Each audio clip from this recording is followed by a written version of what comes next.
Spider-Man Into the Spider-Verse was my favourite film released in 2018, and when I finally made a Letterboxd account, instantly found a place in my top 4. So when Across the Spider-Verse was released, I was, of course, excited, but also incredibly hesitant. I was worried that the team behind it wouldn't be able to top the incredible film they had already released. I was so wrong. Spider-Man Across the Spider-Verse is, in my opinion, a perfect movie and a perfect sequel. In an era where superhero fatigue is constantly blamed for the repeated negative reception of pretty much every Marvel movie, this film shows that people aren't bored of superheroes. They're bored of watching the same bland stories over and over and over. However, they did not try to copy their previous successes, but instead expanded upon and enhanced everything about it. Across the Spider-Verse completely reinvents the superhero genre, and breaks every boundary of animation in a way that far exceeds the already impressive achievements of its predecessor. From the animation to the soundtrack, the narrative to the characters, everything about Across the Spider-Verse is an improvement from a film that I already thought was perfect. So let's stop beating around the bush and actually talk about the movie. First of all, let's address the elephant in the room. The animation. Every single shot in Across the Spider-Verse is beautiful in a way that words cannot even begin to describe, but that's not going to stop me trying. As I said in my written review on Instagram, there is not a single frame of this movie that I wouldn't want painted over the walls of my house or plastered on my walls on posters. One of the most impressive aspects of the animation, for me at least, was how seamlessly different art styles and frame rates were merged. There are some scenes in this movie where the art style will change every 2 or 3 seconds and it looks just beautiful. The difference in frame rates that I mentioned can be best seen with Hobie Brown, or Spider-Punk. Okay, so obviously I don't know everything about animation, but I'm going to try and give you a very simplified and quick explanation on how things are generally animated in order to explain what makes the animation of this film so unique. So, most animated movies are made at 24 frames per second, which means we flick through 24 drawings each second. Now, within this, most characters are animated on 2s, which means that their positions move every second frame. Okay, now that you know that, I can explain what makes Hobie so different. Okay, so Hobie's body was animated on 3s, meaning his body moved every 3rd frame, which separates him from the other characters, and also mimics how he separates himself from the Spider Society after he agrees with Miles and leaves the organisation. His vest is also animated on 3s, but is offset, meaning it's a frame or 2 behind him, which creates texture in his movements. His guitar, however, was animated on 4s, so moves in more jagged motions compared to his body. Additionally, when Hobie was moving, his outline was animated on 2s. Furthermore, because he doesn't believe in consistency, the colours and textures of his outfit change constantly, which looks just fantastic. According to director Justin K. Thompson, Hobie's animations alone took 2 or 3 years to get right.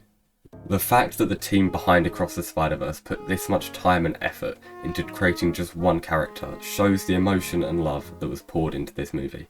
Of course, Hobie is not the only impressive part of the animation. Every single Spider-Person, even those that we only see for a few seconds, has their own distinctive style and movements. Each universe has its own colour palette, which looks just fantastic, and really needs to be seen on a cinema screen rather than on a TV. I could talk about the animation for hours, but I'm going to leave it there so I actually have a chance to talk about multiple aspects of the film. Let's talk about the music. Both Metro Boomin's soundtrack and Daniel Pemberton's scores were just spectacular. I'm pretty sure I prefer this movie's soundtrack over Into the Spider-Verse's. I've had Annihilate, Am I Dreamin', Silken Cologne and Callin' playing since I came out the cinema on opening day. Daniel Pemberton's work was just incredible.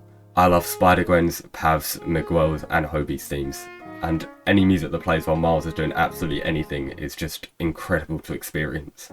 The voice acting in Across the Spider-Verse was also superb.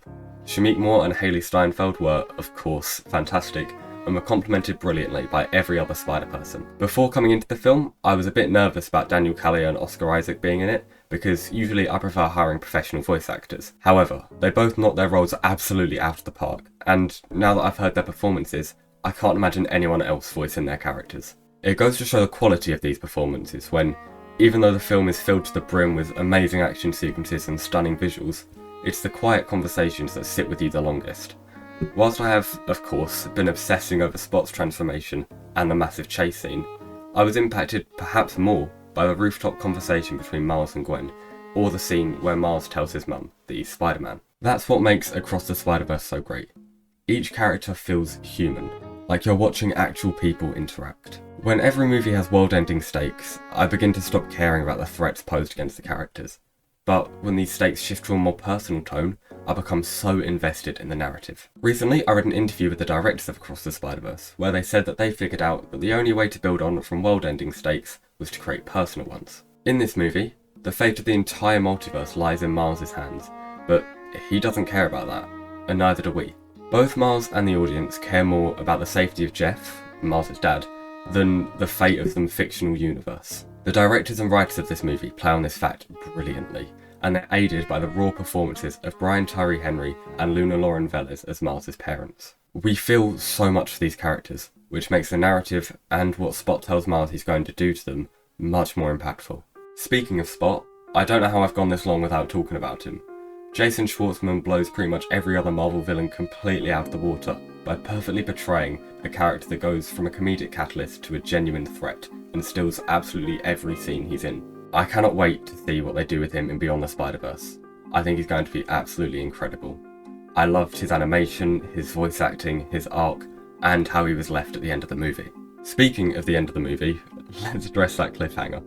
I've seen a lot of people, particularly on Twitter, angry about the ending of this. Also, my dad, who I watched my second viewing with, started muttering "that's not fair" over and over at the cinema screen because he wanted to see how it ended. He gave it 5 stars on Letterboxd though, so I'm glad you enjoyed it, Dad. Anyway, back to the ending. It was announced a while ago that this movie would end on a cliffhanger, so I was prepared, and for the last 20 minutes I was thinking, okay, this is the end, every scene, but it just kept going and I'm so glad that it did. I've heard people compare the treatment of this ending to how a DJ plays their set, where the tension in the film builds and builds, similar to how the music builds up. Then, right before the release of the tension, or the drop of the music, everything cuts and begins to build up again. This happened so many times in the final sequence of the movie that it strung me along perfectly, and it left my heart racing as the to be continued by the trilogy. That being said, I would prefer that Beyond the Spider-Verse is delayed than to see it released before it is ready. As much as I would love to see the movie now, I don't want a disappointing finale for the trilogy. The people that made Into and Across the Spider-Verse have already made 2 of the best movies of all time, and I'd sincerely believe that, given time, they can make a 3rd, and solidify the Spider-Verse trilogy as the greatest trilogy in the history of cinema. I think it's pretty unrealistic to expect Beyond the Spider-Verse to release on March 29th, as it's currently scheduled to, especially considering that Hayley Steinfeld hasn't even recorded her lines. There was also a recent announcement of a live-action film based around Miles. When I heard this, I got really worried that the Beyond part of Beyond the Spider-Verse meant that at the end Miles would transition into live action, but I'm pretty sure that Across the Spider-Verse confirmed this can't happen.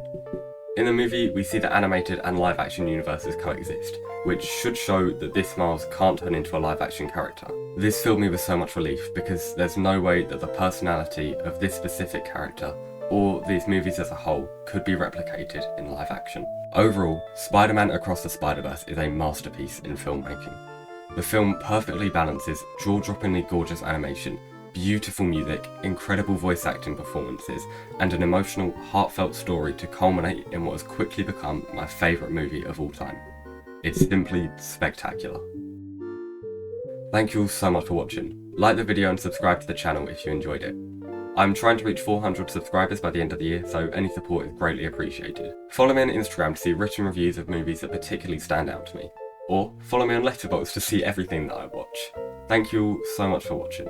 Bye!